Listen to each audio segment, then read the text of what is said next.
我媽係我唯一嘅親人。我細個嘅時候，佢一直都好忙。個衫洗好啦。哦，咁快嘅？係啊，趕住載我仔。哦，慢慢行喎。啊，好。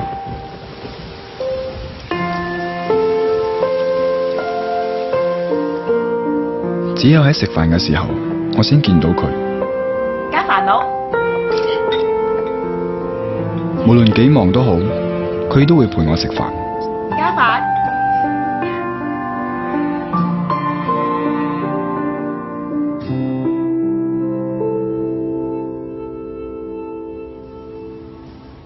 仔，加啲飯啦。今晚返唔返嚟食飯啊？唔知啊。而家輪到我好忙，同佢見面嘅時間就越嚟越少。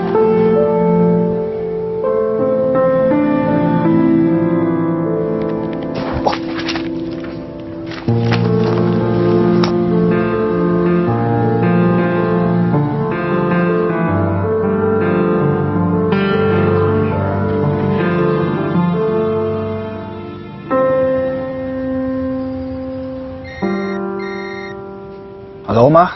今年返唔返嚟過年啊？好忙啊，遲啲先傾啦。 OK 啦，我唔阻你啦。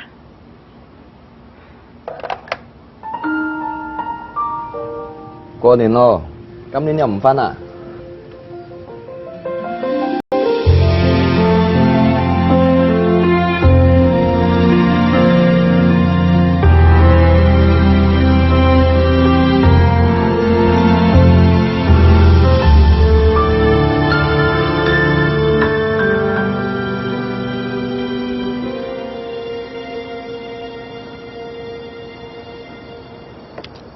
媽，